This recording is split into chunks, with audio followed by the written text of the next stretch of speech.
Si tú ves que las personas que te rodean no te comprenden, si tú percibes que las personas con las que convives no escuchan lo que tienes que decir, lo que quieres, lo que necesitas expresar, si tú no paras para mirar hacia adentro y comprender por qué te sientes así de mal en algunas cosas, es cuestión de tiempo que tu cuerpo te empiece a enviar señales, si no es que ya lo está haciendo. Y en ese caso, alguien externo a ti con el título de medicina venga y te ponga una etiqueta. Tú tienes cuchububu crónico.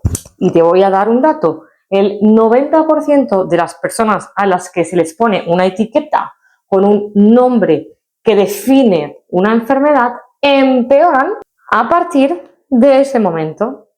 Quédate hasta el final de este vídeo porque los aprendizajes que puedes sacar de mi historia pueden hacerte reaccionar y provocar un cambio en la tuya. Hola, soy Isa, fundadora junto a Esteban del método MEN, Medicina Energética Natural, y escritora del libro Desastre del Trauma. Persona bonita, si estás aquí, quiero que sepas cuáles son mis intenciones con el capítulo que hoy te voy a compartir de mi libro Desastre del Trauma. Mira, yo lo que quiero es que a través de mi historia puedas entender los aprendizajes que llevan todas las vivencias que experimenté y que esas experiencias te las lleves tú a tu vida personal para que las aproveches. Mi propósito también es que, como todos hemos vivido eventos traumáticos en nuestra infancia, puedas entender en base a tu propia experiencia cómo podrían estar afectándote hoy en día en tu vida, ya de adulto o de adulta. Y te adelanto que te pueden estar afectando de dos formas diferentes y tú no te estás dando ni cuenta. Una de las formas en las que un trauma emocional pueden estar afectándote sin que te des cuenta es en tu conducta. Te pongo un ejemplo. Imagina que tienes malas relaciones con la comida. O imagínate que tienes discusiones con personas con las que convives, con familiares, etc. Todo esto tiene una causa en eventos dolorosos de tu pasado. También eventos traumáticos de tu infancia podrían estar afectando a tu salud.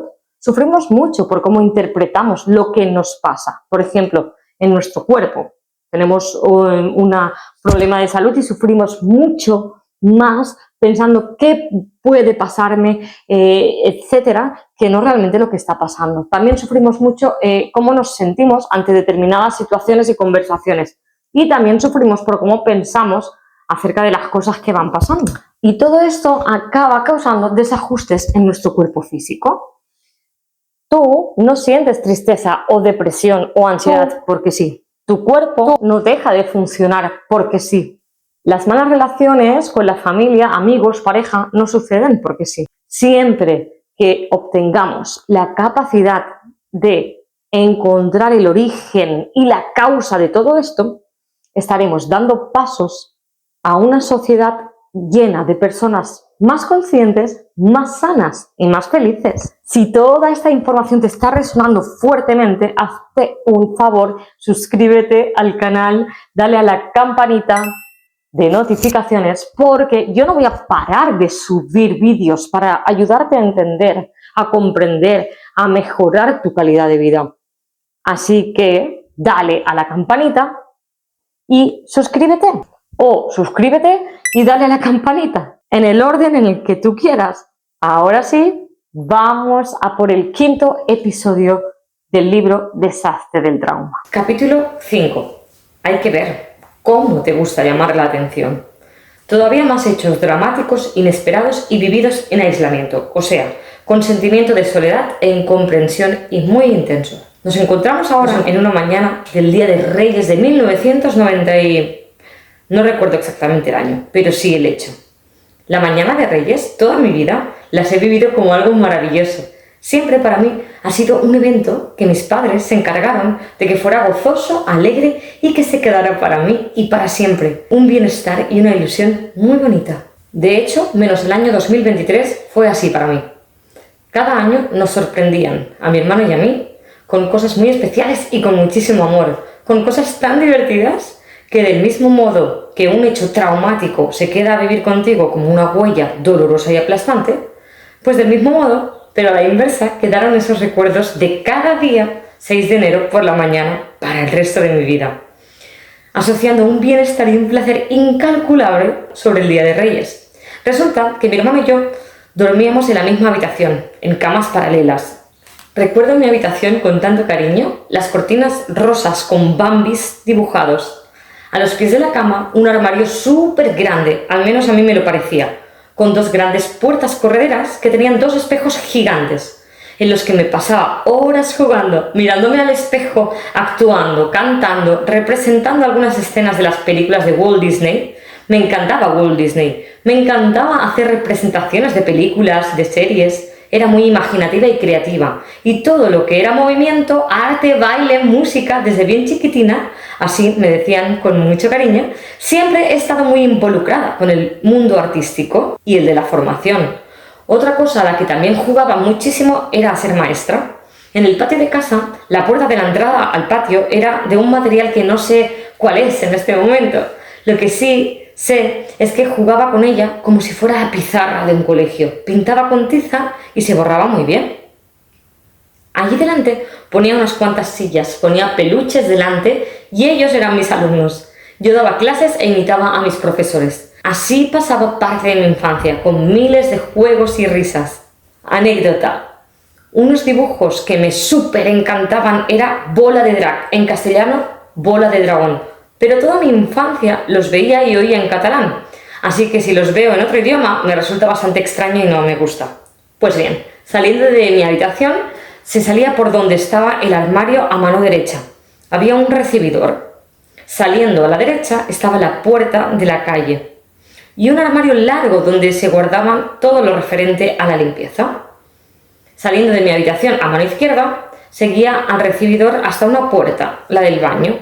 Luego a la izquierda había un pasillito con una puerta que daba al comedor. Al acceder a esa puerta, a mano izquierda, estaba la habitación de mis papis. Y más o menos en el centro del comedor, unas escaleras de madera que subían a un altillo. Allí teníamos muchos juegos y recuerdo pasar muy buenos momentos. Al final del comedor, derecha, otra puerta que salía a la terraza. Y al final de la terraza, una puertecita que daba al patio. La casa estaba rodeada por el patio y esa era la zona donde estaba el perro que tuviera. Como te he contado en otro episodio, querido lector, fueron bastantes perros que tuvimos. Volvamos al Día de Reyes. Cada año, ese día era mi favorito. Un año despierto a mi hermano saltando en la cama. «Tete, despierta, que ya habrán venido los reyes». Siempre estaba alegre y ansiosa por ir corriendo al comedor y ver la cantidad de regalos que había debajo del árbol. Pues ese año, al poner los pies en el suelo, de repente un tremendo ruido me asustó. ¡Pum!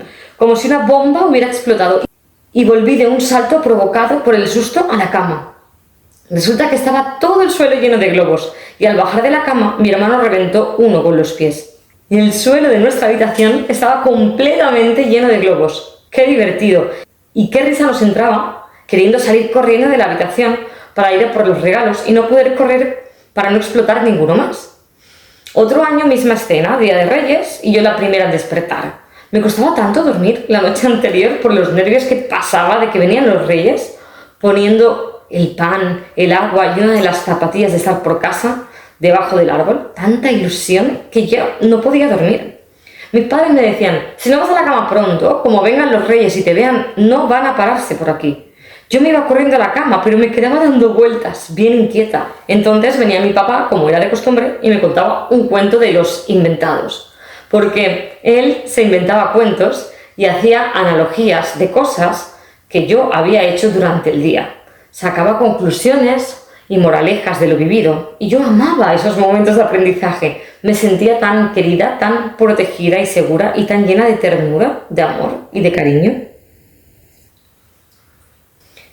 Se quedaba conmigo hasta que lograba dormirme, aunque el Día de Reyes costaba un poquito más, como 2 o 3 cuentos de los largos, y si se terminaba la imaginación para los inventados, podía coger un cuento de los escritos y contármelo. Pues en otra ocasión, el Día de Reyes, se repetía la escena al despertar y yo despertaba primero y despertaba corriendo a mi hermano y de un salto me plantaba en su cama, diciéndole, «Tete, despierta, que ya están aquí los regalos». En esta ocasión corrimos por el recibidor.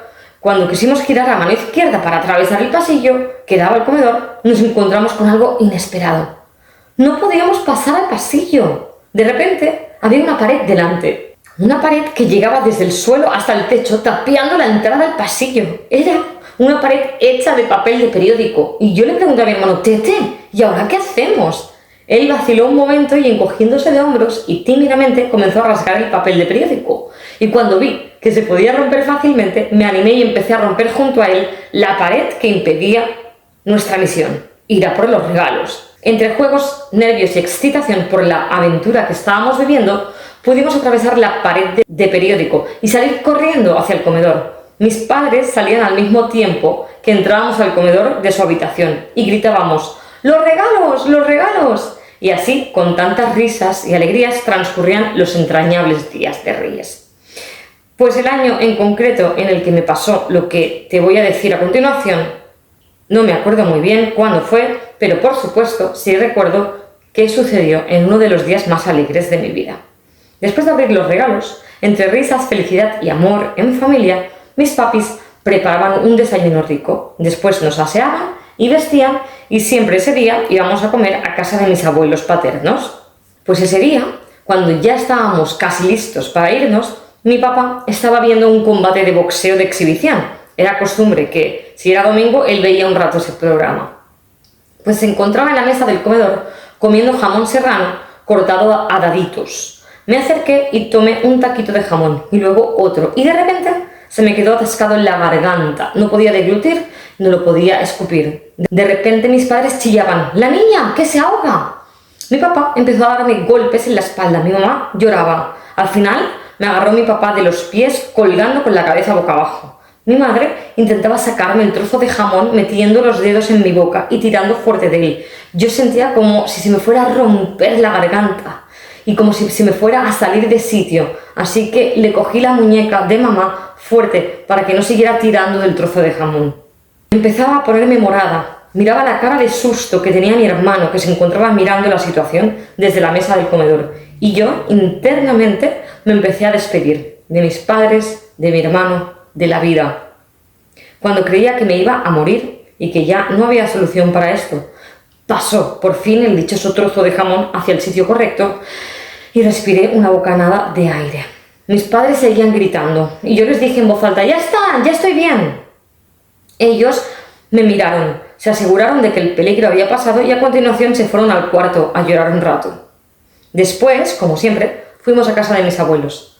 Recuerdo que aquel día no quise comer casi nada. Mi abuela comentó, esta niña no come nada. Y mi madre contestó, déjala, Ángeles, si no quiere comer que no coma, que hoy hemos tenido un susto muy grande en casa.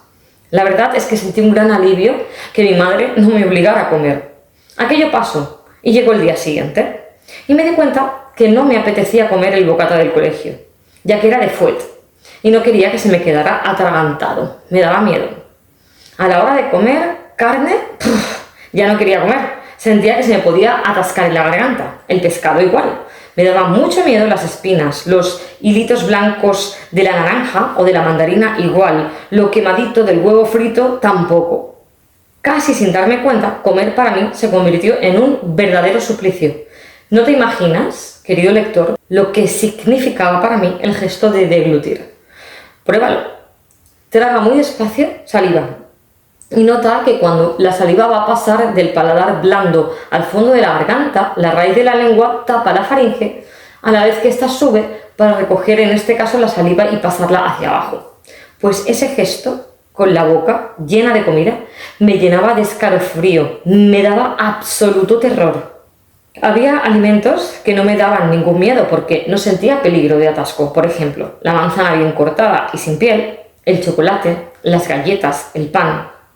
Y esto fue otro problema para mí, porque oía a mis adultos decir, ¿ves cómo son conductas para llamar la atención? Si realmente le diese miedo comer, no comería chocolate ni galletas.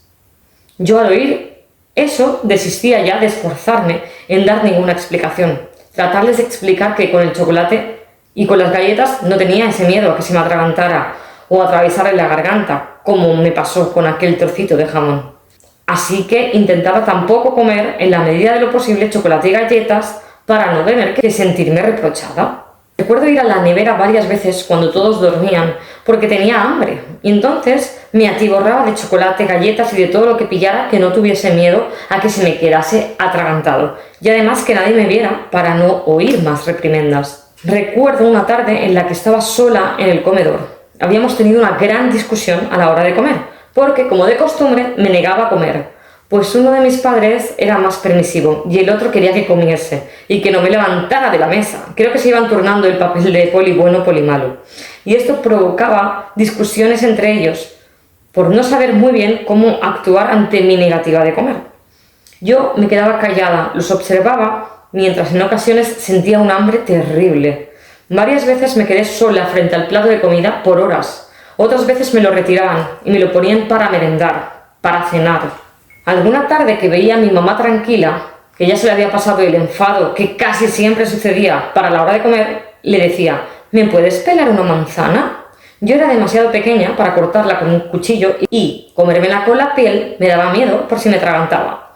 Así que ella me pelaba una manzana, la cortaba a trocitos. Recuerdo una vez que me la comí en un momento, luego le pedí otra, luego otra más y hubo un momento que me dijo: ya está bien, hubieras comido cuando te tocaba.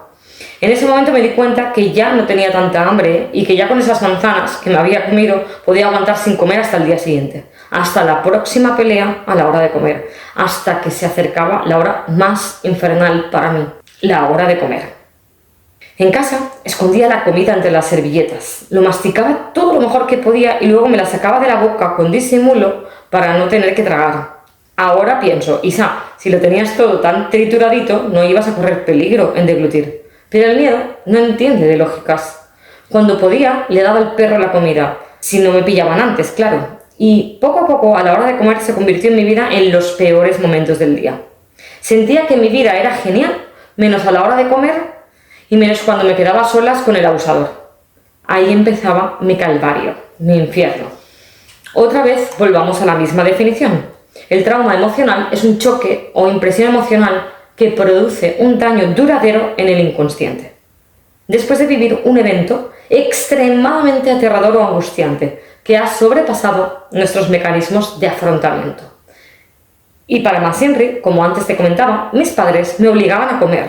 Si no comía, me ponían el mismo plato para la merienda o para la cena, a modo de educación. Aunque para mí era el peor de los castigos, y con cada bronca por no comer, peor me sentía.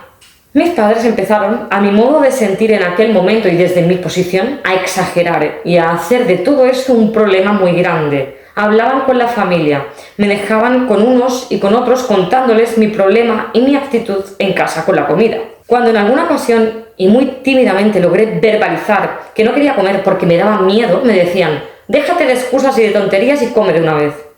Había pasado tiempo desde el susto del Día de Reyes y ellos no ataban cabos en cuanto a ese miedo en relación a aquel susto, o bien no creían que algo tan simple como el hecho de deglutir a mí me supusiera un estrés y un pánico imposibles de afrontar.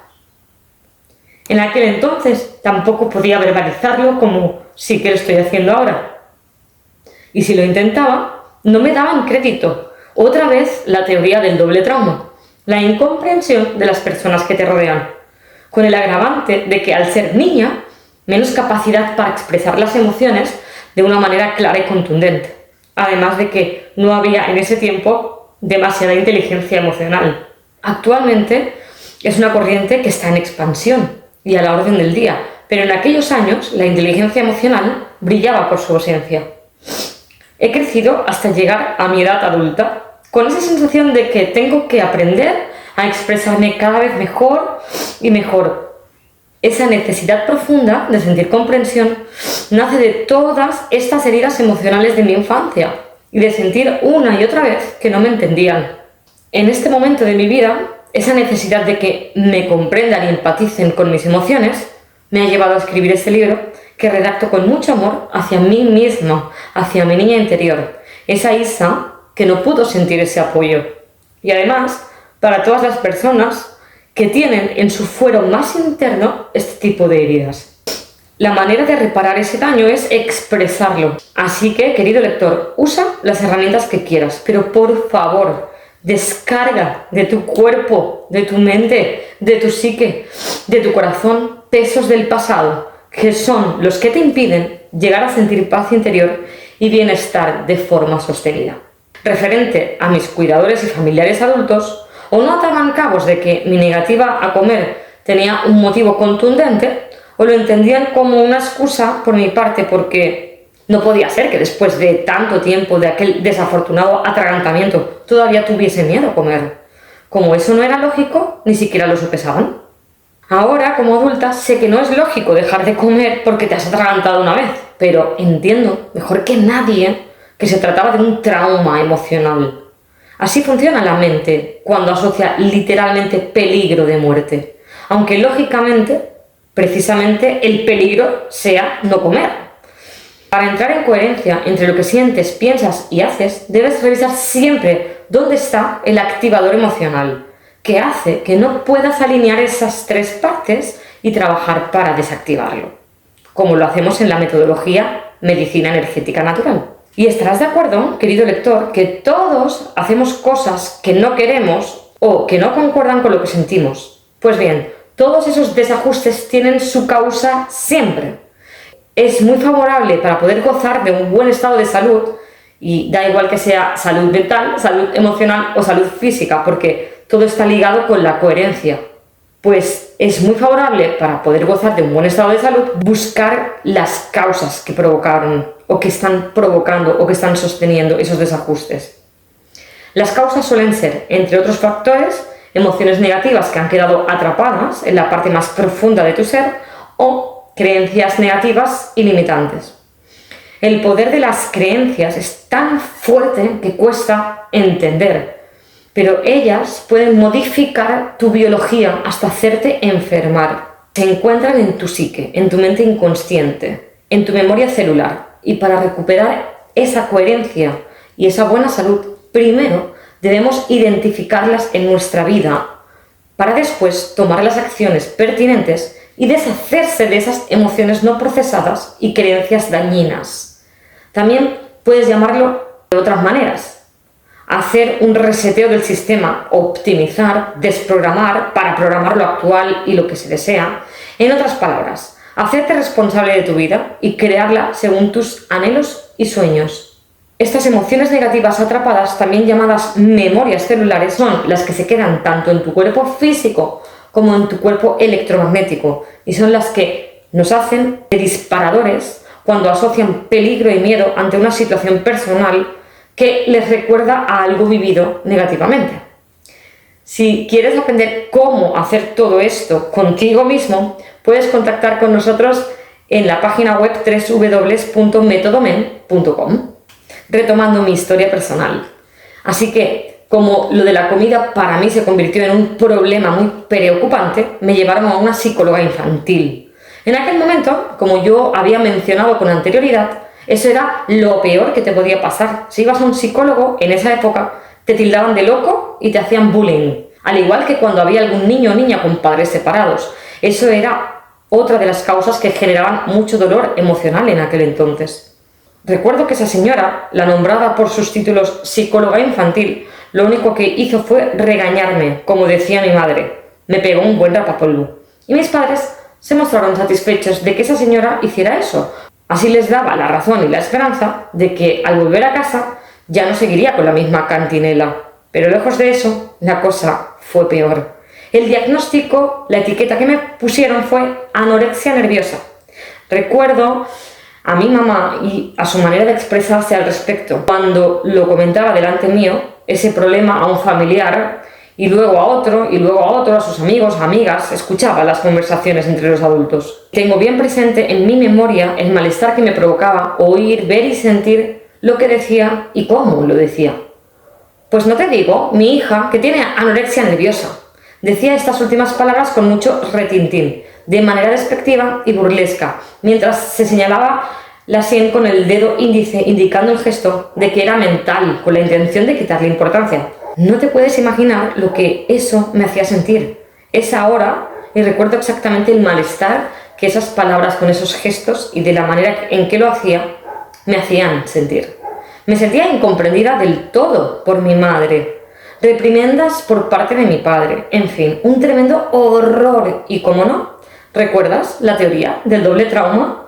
Para que un trauma emocional se dé y se sostenga, tiene que haber la teoría del doble golpe. El primer golpe sería el evento que te trastorna, es decir, el trauma emocional propiamente dicho, el atragantamiento y el miedo a deglutir. Pero para que este golpe se asiente y se detenga en ti, tendría que llegar el segundo golpe, que ese viene de ciertos comportamientos del entorno, que a grandes pinceladas puede implicar rechazo, abandono, desacreditación, menosprecio y humillación, siendo la incomprensión de las personas que te rodean el gran monstruo de todos ellos.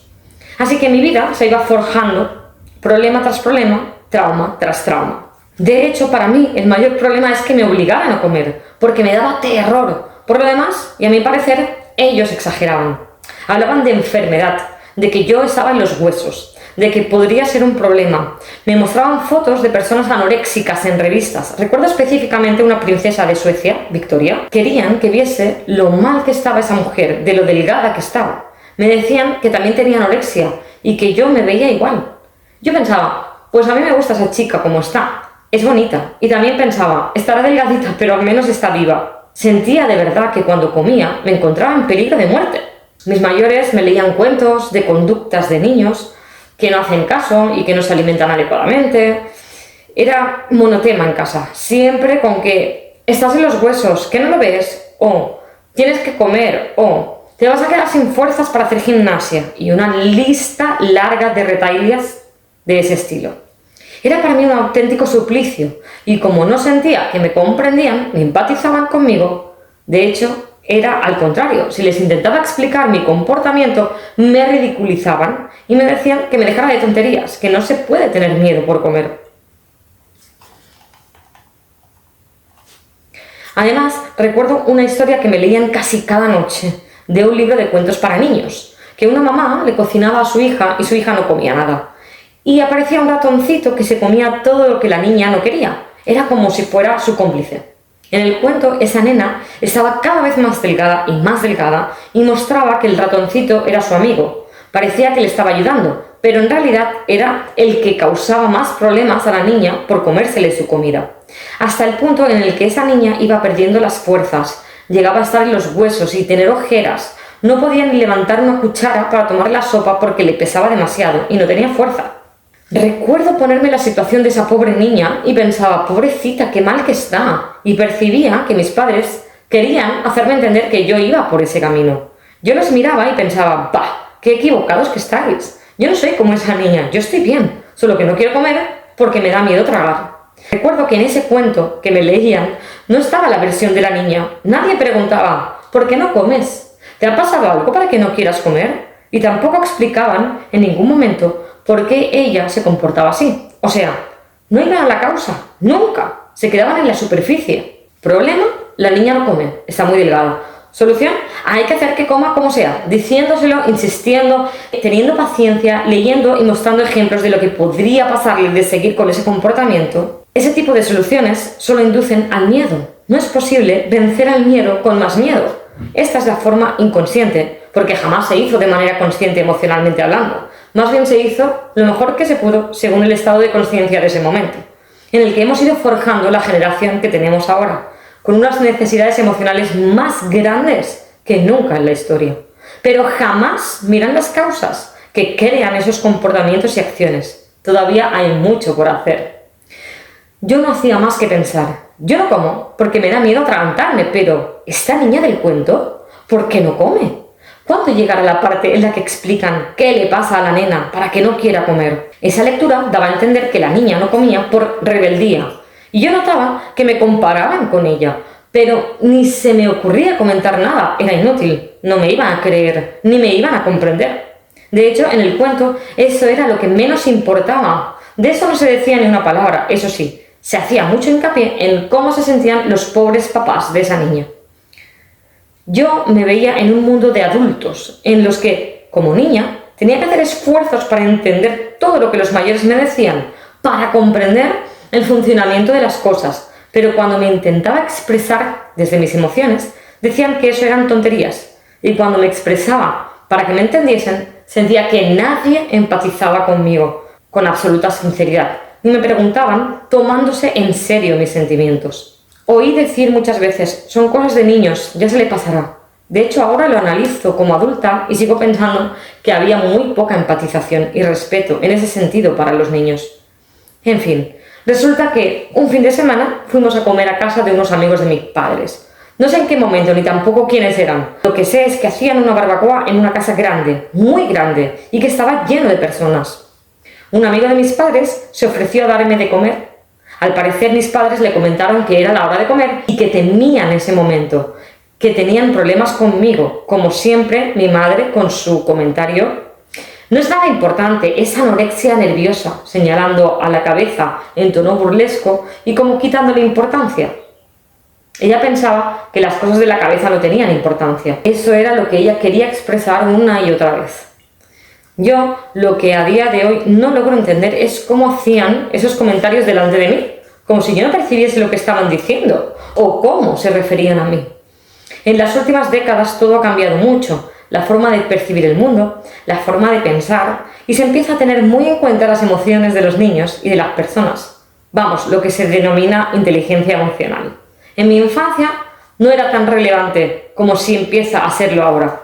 Lo que sucedió fue que ese hombre, amigo de mis padres, me apartó de la multitud y con un platito de carne, unos cubiertos y una disposición de ayudar al 100%, se puso a hablar conmigo.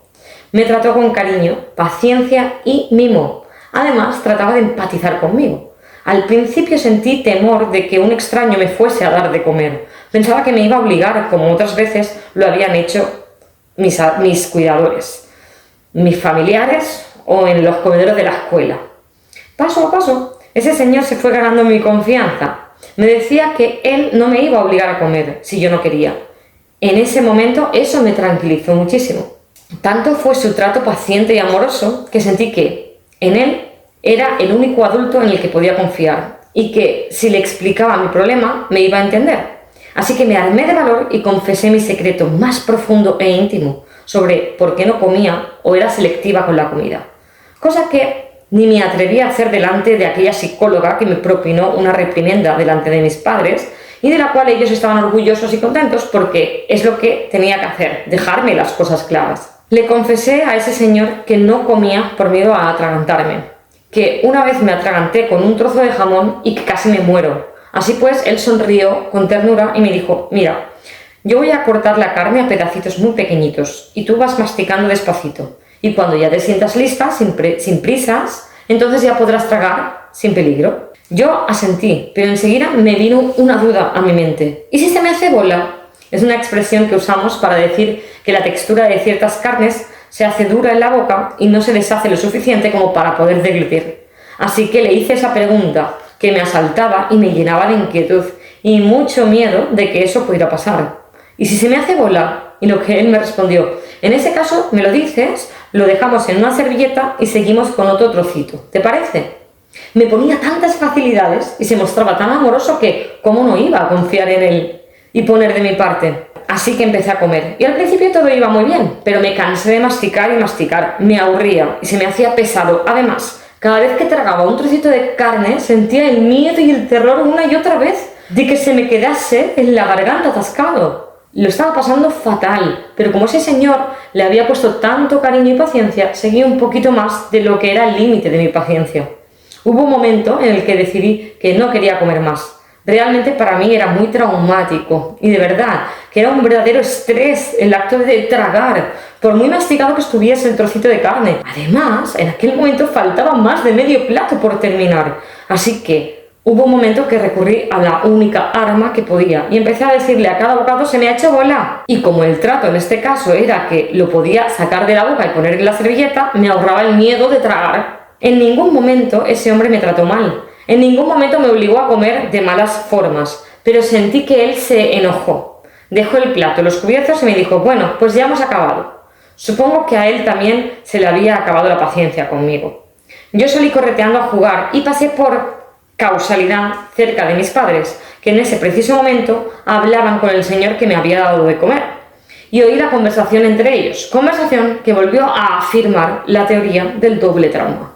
Para que un trauma se asiente y se detenga en ti, tendrá que llegar el segundo golpe, que viene de ciertos comportamientos del entorno, que a grandes pinceladas puede implicar rechazo, abandono, desacreditación, menosprecio y humillación, siendo la incomprensión de las personas que te rodean el gran monstruo común de todos ellos. Este hombre, en tono de enfado, les dijo a mis padres que yo le había tomado el pelo y que lo que yo necesitaba era mano dura para así dejarme de tonterías. Ellos asintieron y le dijeron que es lo mismo que les había dicho la psicóloga, pero que ni con esas podían conmigo, que lo mío era un caso perdido. Así que aquel problema de anorexia siguió un tiempo más, rodeada de la incomprensión de las personas que me cuidaban. Y yo no volví jamás a confiar de mi secreto a un adulto, pues me exponía a que me pudiesen ridiculizar, rechazar o criticar. Si en mi mente esta desconfianza hacia mis cuidadores y las personas adultas lo trasladaba al tema de los abusos sexuales, que seguía recibiendo de tanto en tanto, ni se me ocurría abrir la boca sobre ese tema, porque ese tema no solo me daba pánico, como el hecho de atragantarme, es que además me daba vergüenza, un pudor y una deshonra muy grande. El hecho de que no me entendiesen me dolía. Que me obligaran a hacer cosas que no quería y que me daban miedo, como lo de comer, me causaba vivir una auténtica pesadilla a diario, y 3 o 4 veces al día, durante las puñeteras horas de comer. Y si me intentaba explicar, nada me salía bien, porque me reprochaban y me criticaban y me daban reprimendas. Ellos lo intentaron con sus conocimientos, movidos por su amor hacia mí, y aún con incomprensión, ahí siguieron, hasta que se dieron por vencidos. Poco a poco dejaron de obligarme de esa manera. Se limitaban a vigilar que no desfalleciera de hambre, y lo hacían desde un segundo plano, sin implicarse tanto emocionalmente hablando y dejando de darle tanta importancia. En el momento en el que dejé de sentirme presionada por ellos y protegida ante los abusos sexuales, fue cuando decidí ir probando comida a mi ritmo, despacito, poniendo mucho cuidado de no atragantarme. Todo lo que me habían dicho durante tanto tiempo, las lecturas que hicimos en las cuales decían que tenía que comer sano y equilibrado para ser una niña fuerte, etc., habían eclosionado en mi mente, como aquella mariposa que tímidamente va saliendo despacito y con perseverancia de su crisálida. Había estado necesitando que dejaran de presionarme. Había necesitado sentirme segura y libre del estrés y del dolor tan grande que me generaban los abusos sexuales y encima también problemas dentro de casa con mis padres por el tema de la comida, siempre obligándome a comer cuando para mí era un auténtico suplicio. Sentía presión en todos los lugares, en los que se supone que tienes que sentir seguridad, tranquilidad y paz. Pánico y malestar en casa a cada hora que tocaba comer. En casa de mi tía Francisca, al mismo tiempo de querer estar con ella y con mi prima María, sentía inseguridad y miedo por si aquel primo me ponía sus manos encima hasta que le saliese la leche. Qué momentos más infernales para mí. Con el tema de la comida, había necesitado ir a mi ritmo y que me dieran el tiempo que necesitaba para asimilar lo que me estaban diciendo y poder llevarlo a la práctica. Había estado necesitando confianza y que dejaran de presionar. Había estado necesitando mucha paciencia y mucha comprensión a la hora de comer porque lo estaba pasando muy mal. Pero ni yo sabía comunicarme por mi corta edad con exactitud, claridad y conciencia, ni mis padres, con todo su amor y cariño infinitos hacia mí, sabían hacerlo de otra manera en aquel entonces. Yo siempre les oía decir: ojalá vinieran los niños con un manual de instrucciones bajo el brazo, todo sería más fácil. Esta afirmación, por una parte, tiene algo de razón, nos facilitaría el trabajo, pero por otra parte, hace que a un nivel inconsciente justifique el hecho de que pase tal o cual cosa y tú no puedas hacer nada. En fin, creo que también tuvo que ver el hecho de que nos mudásemos de Santa Coloma de Gramenet a Cubellas a vivir, pues mis padres estaban tan ocupados en la mudanza y en tantos cambios que no tenían tiempo para preocuparse por el tema de que si la niña come o no come lo que tiene que comer. Y esa situación fue el fin de aquellos años en los que no comer era un pecado mortal, en los que me decían que se me veía desnutrida, que tenía ojeras, que se me veían las costillas y que cómo podía ser tan egoísta cuando había niños en la otra parte del mundo muriendo de hambre, mientras yo rechazaba toda la abundancia de la que disponía. Maneras típicas de hablar de una generación que venían de una posguerra y habían pasado demasiada hambruna. Las personas comentaban: esta niña es la adoptada de la familia, ¿no? en modo guasón, ya que mis padres y mi hermano en aquel entonces estaban bastante gorditos. La verdad que a mí nunca me afectó emocionalmente esa expresión de que si era adoptada, todo lo contrario, me hacía gracia, era como destacar y sobresalir de la norma, así me hacía más visible ante los demás y eso me gustaba, me hacía sentir bien y protegida. Sentía que me veían diferente, que sobresalía, así que de una manera u otra se me tenían en cuenta y eso me hacía sentir querida y protegida. Y todo lo que me decían de que si estaba desnutrida, flaca, con ojeras, yo no lograba verme mal. Al contrario, me miraba y pensaba que qué bonita estando así, delgadita y no gordita como ellos.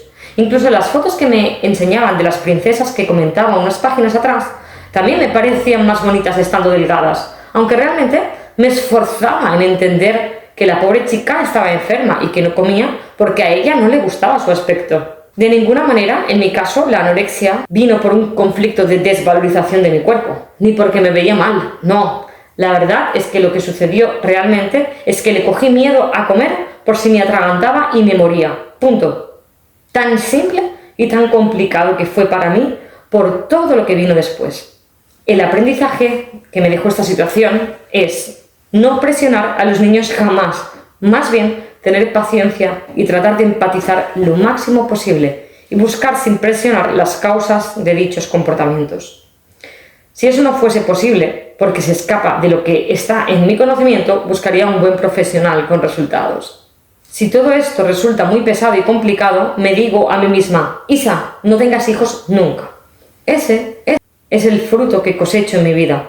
No querer tener hijos. Si quisiera tenerlos, debería trabajar en cambiar las causas que me generan estos pensamientos y emociones forjados del sufrimiento emocional que pasé en mi infancia. Por otro lado, no angustiarse demasiado y pensar que son cosas pasajeras y relativizar un poquito si mi hijo o hija, en mi caso, perritos y gatita, tienen una oreja que no levantan, no oyen, tienen alguna herida que siempre resurge. Vigilar primero que lo básico estén cubiertos y hacerme la siguiente pregunta. ¿Se les ve contentos? Eso es muy importante. Porque si están contentos y bien activos, al igual que los niños, es que lo que tienen lo podrán solventar. No falla. Ahora bien, cuando la apatía y la desgana se apoderan de cualquier ser vivo, es urgente trabajar en subir el estado de ánimo. De no ser así, es cuestión de tiempo que la salud conductual y física se vea repercutida negativamente. La alegría de vivir, de hacer cosas, el movimiento, un descanso de calidad, son signos de buena salud.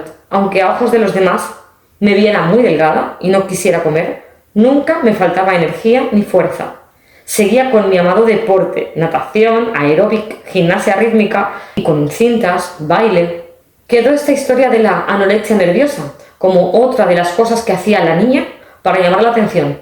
Dejó de comer y tenía a sus cuidadores en vilo y en un sin vivir constante. Oía decir en numerosas ocasiones qué difícil es ser padres.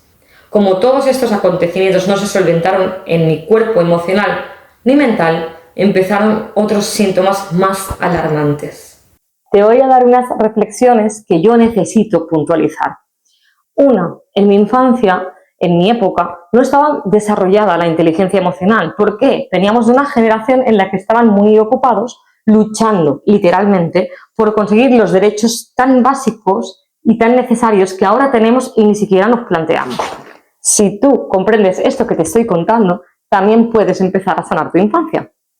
Y también decirte que en numerosas terapias siempre se habla de la sanación de papá y mamá, porque es tremendamente importante y determinante para desarrollar una vida equilibrada y saludable en la edad adulta. Como verás, la lectura de este capítulo he hablado mucho de cómo yo me sentía en cuanto a cómo se expresaban mis padres.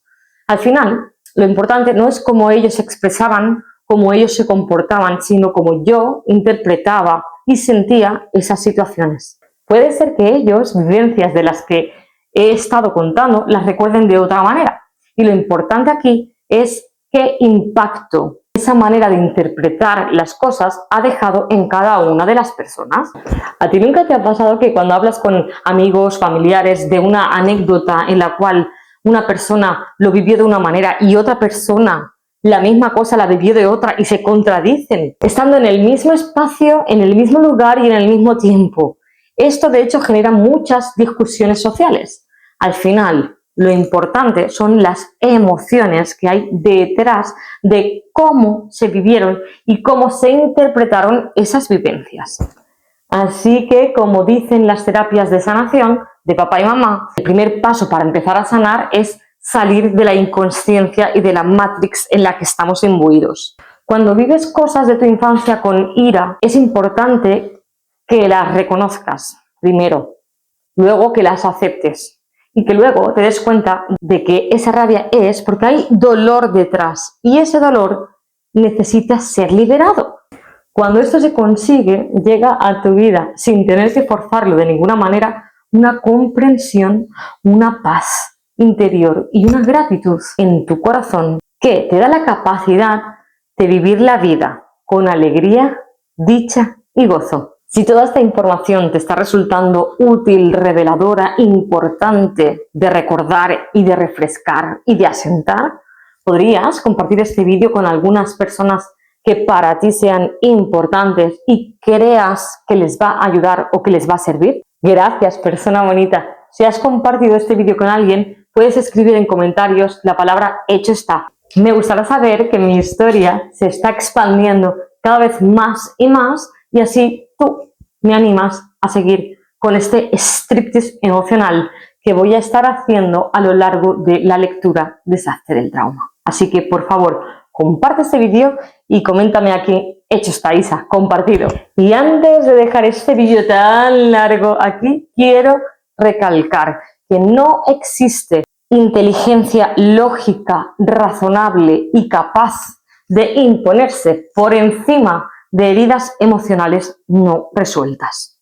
Tú puedes tener una carrera de psicólogo, de abogado, unas experiencias que te hacen ser una persona extremadamente inteligente, sabia, madura, pero si en algún momento salta o resurge un dolor no resuelto, y todos los seres humanos tenemos de eso, tu conducta puede ser irracional y tu cuerpo puede enfermar. Tus emociones negativas, reprimidas, estancadas o atrapadas pueden descontrolar todo lo que has construido en toda una vida. Así que te propongo una cosa, persona bonita. Tenemos un libro llamado El Libro Negro de la Medicina Moderna, donde te compartimos 7 estrategias poco conocidas para sanar o curar enfermedades, específicamente de las que hayan sido diagnosticadas incurables o crónicas, o especialmente de las que llevas años tratando de resolver y te has dado cuenta que la medicación no es la solución, y que los tratamientos que te están proponiendo no están yendo a la causa ni a la solución. Así que si tú quieres aprender estas estrategias, solo tienes que hacer clic en el enlace que dejamos aquí abajo en el primer comentario fijado de este vídeo, descargártelo. Y además quiero que sepas que dentro del vídeo tienes 3 regalitos en forma de enlaces digitales que le vas a dar y te van a llevar a otras cositas muy interesantes. Nos vemos dentro de las páginas de ese libro informe. Y ahora sí, recuerda esto siempre, que tu alimento, tu pensamiento y tu movimiento bien elegidos sean siempre, pero siempre, tu mejor medicina. Nos vemos en el siguiente vídeo. Te quiero mucho. Adiós.